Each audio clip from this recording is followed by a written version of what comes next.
Nabi katakan, kalau kau jadi imam, ringkaskan bacaan. Sekalinya jadi imam, baru mau takbir sudah lama memang. Apa itu? Aku tinggal langkah selesai. Dalam Islam berbeda pendapat boleh, yang dilarang memaki dan menghina yang berbeda pendapat dengan. Kenapa ada dalam Islam berbeda pendapat? Karena yang kita terima hadis itu hanya dalam bentuk teks, tidak ada video, tidak ada foto, maka kita beda-beda memaknainya. Contoh, saya melihat Nabi takbir sejajar dengan bahunya, mana dibasuh sejajar dengan bahu, tidak ada foto, tidak ada video, maka ulama berbeda pendapat. Ada yang begini, Allahu Akbar, kenapa? Karena dilihat dari depan. Ada yang begini, Allahu Akbar, kenapa? Karena dilihat dari atas, sejajarnya begini. Mau begini silakan, mau begini silakan. Ada juga yang begini, Allah, silakan, jangan kasih salah orang. Meletakkan tangan saja salat takbir itu kan baru wajib. Allahu Akbar pertama antara pusat dengan dada. Yang kedua, Allahu Akbar di atas dada. Yang ketiga, Allahu Akbar di bawah perut, bukan di bawah sekali. Yang keempat, Allahu Akbar lurus. Umumnya orang Syiah dan Iran. Mana yang boleh? Boleh semua. Yang membuat kita maki-maki, kalau kita begini kita kasih salah yang begini, yang begini dia salahkan yang begini, yang begini dia salahkan begini, ribut kita. Mana yang salah Ustaz? Kalau kau pakai semua, Allah, salah itu bos. Nah, jelas ya? Berjamaah. Yang ketiga, kenapa orang malas datang berjamaah ke masjid? Karena manajemen masjid tidak bagus. Tolong kalau ada pengurus masjid di sini, jangan simpan saldo itu uang. Sedekahnya orang tiap maghrib, sedekahnya orang tiap Jumat, jangan kau simpan di bank. Ketika kau simpan di bank, apalagi bank konvensional, maka uangnya orang mengendap, tidak jalan amal jariahnya. Jadikan dia keran air, jadikan dia tegel, jadikan dia sound system, jadikan dia horden, jadikan dia jam, jadikan dia AC supaya jalan itu amalnya orang. Saldo kas 70 juta, kita masuk toilet tidak ada airnya. Masih bagus kalau kencing Pak, masih bisa diselesaikan. Tapi kalau itu yang kuning, mana kita mau keluar begini bos? Tidak ada air. Apalagi penyebab orang malas ke masjid, manajemen masjid tidak bagus. Ada sebut manajemen masjid tidak bagus. Ada masjid saya Pak kecil, imamnya penghafal Quran, muadzinnya saya bikin lomba azan, yang menang saya kasih hadiah, kemudian saya jadikan tukang azan, saya gaji layaknya pegawai tiap bulan. Kemudian penceramahnya belum ceramah saya sudah kirim honornya. Kalau dia khotbah Jumat di Jepang, Jumat ini saya sudah kirim honornya. Kasih naskahnya, kasih judulnya, kasih referensinya. Mic-nya bagus. Coba karpetnya tiap tahun kita ganti. Ini apa? Ramai orang datang ke masjid, merasa nyaman di masjid itu. Tidak bagaimana orang mau ke masjid yang azan, orang tua sudah pensiun. Sesak nafas.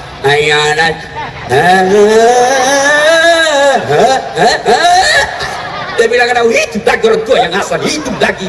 Gimana anak muda mau ke masjid, mencengkelkan azannya. Yang kedua, karpetnya sudah 7 kali lebaran, tidak pernah diganti. Begitu kita sujud, cicak didapat. Sound sistemnya begitu takbir imam langsung storing. Allah,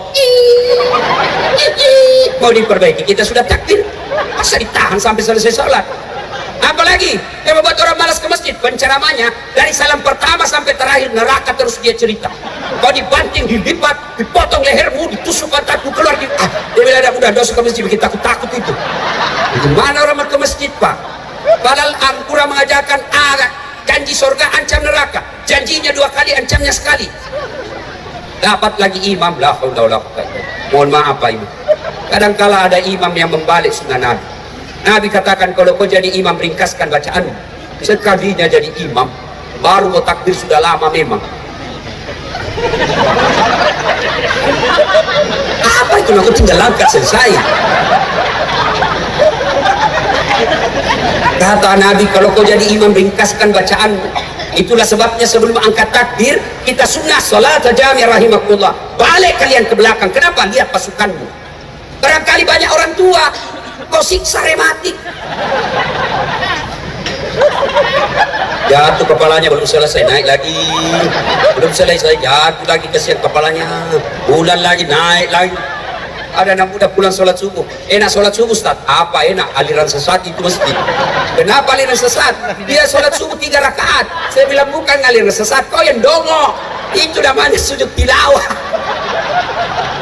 Makanya imam sebelum kau lakukan jelaskan dulu sama jamaahmu. Saudara-saudara sekalian, ini malam Jumat kita sujud tilawah. Udah sholat dia bilang ampun saya Ustaz, tak mau lagi saya ke sana. Kenapa deh? Itu imam masa surah Yasin dibagi dua. Ampun anak muda. Makanya Nabi katakan ringkas. Itu ajaran Nabi. Banyak saya lihat imam dia senang yang baca yang susah-susah dan panjang. Tak tahu dan sunnah dari mana. Kata Nabi, kalau kau jadi imam ringkaskan bacaanmu. Di belakang ada ibu-ibu yang mau kentut. Di belakang ada polisi pakai sepatu baru, dia lupa parkir. Gila sudah sepatu. Ayo. Maka Nabi katakan ringkaskan. Ada juga itu pernah Nabi, karena ada anak-anak yang lagi sholat, ada orang tua bawa anaknya, nangis anaknya di belakang. Nabi dengar, diringkaskan cepat sholatnya. Kenapa? Karena memperhatikan anak yang lagi nangis. Ini sekalinya anaknya orang nangis, tambah dia kasih panjang. Rasa kau siapa suruh bawa anak-anak masjid. Yang kedua kata Nabi, kalau kau jadi imam, bacalah yang umumnya orang hafal. Kenapa disunahkan umumnya orang hafal? Satu, supaya orang khusyuk bisa ikut. Coba kalau imam membaca Al-Fatihah, semua jamaah ikut. Kenapa? Karena kita hafal. Begitu surah pendek beliau membaca, imam yang membaca Wadduha, kita bisa ikut. Kenapa? Kita hafal. Tapi begitu imam membaca surah Al-Anfal ayat 7 sampai 89, dia khusyuk dengan bacaannya, kita khusyuk dengan hayalan. Kita mau ikut, tidak dihafal, mau suruhku belum selesai, terpaksa kita baca semua di dinding masjid. Keadaan keuangan masjid Dok Semawe dengan aduh, belum selesai. Sudah selesai kita baca satu bab, belum selesai kita baca lagi kalender Persatuan Guru Republik Indonesia cabang Aceh Utara. Nah, belum selesai, bajunya lagi orang dibaca. Caleg DPR RI nomor 7. Ada juga memang imam yang begini. Dia rasa hebat kalau dia baca yang susah-susah. Yang kedua kata Nabi, dianjurkan membaca umumnya orang hafal. Kenapa? Supaya kalau kau salah ada yang bisa bantu. Coba kalau imam salah, dia baca Wadduha, ada yang bisa selesaikan. Tapi begitu imam membaca Al-Anfal salah, hadapi dirimu sendiri. Ada cerita Pak, cerita.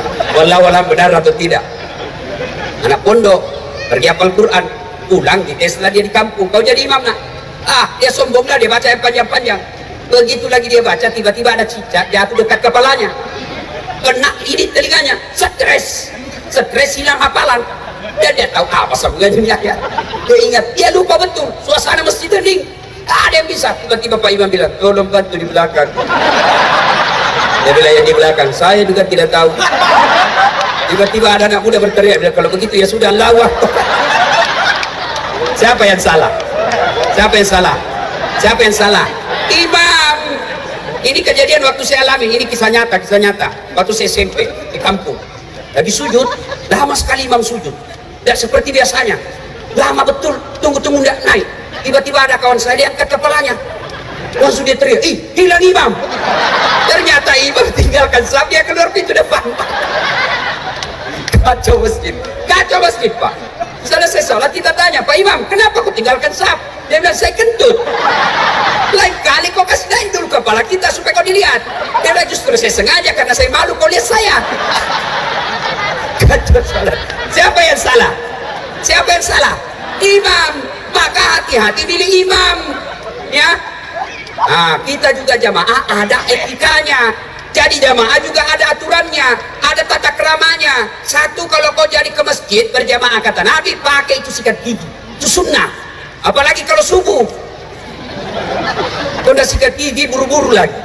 Assalamualaikum, orang balik kau menguap sampai mati diingat itu mulut musuh.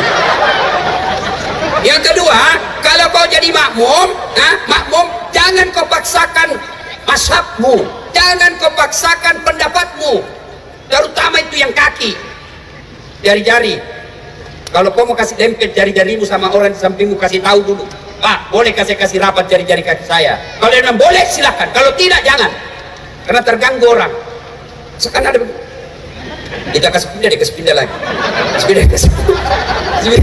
Saya jengkel karena saya kalau disentuh kakiku saya pikir saya kasih pindah pula. Dikasih naik lagi. Sekali ku ingat kasih begini. Saya tanya, kenapa kau ganggu kakiku? Supaya sap rapat Ustaz. Kalau kau mau rapat sap, bukan jari-jari yang kau kasih rapat, tapi Jari-jari kaki boleh rapat tapi sapnya renggang. Kok begini? Renggang. Tapi ini pasti rapat. Kemudian dia belakang imam itu tidak boleh orang sembarang. Itu orang yang harus bagus bacaannya. Kenapa? Karena kalau salah imam dia yang maju bertanggung jawab.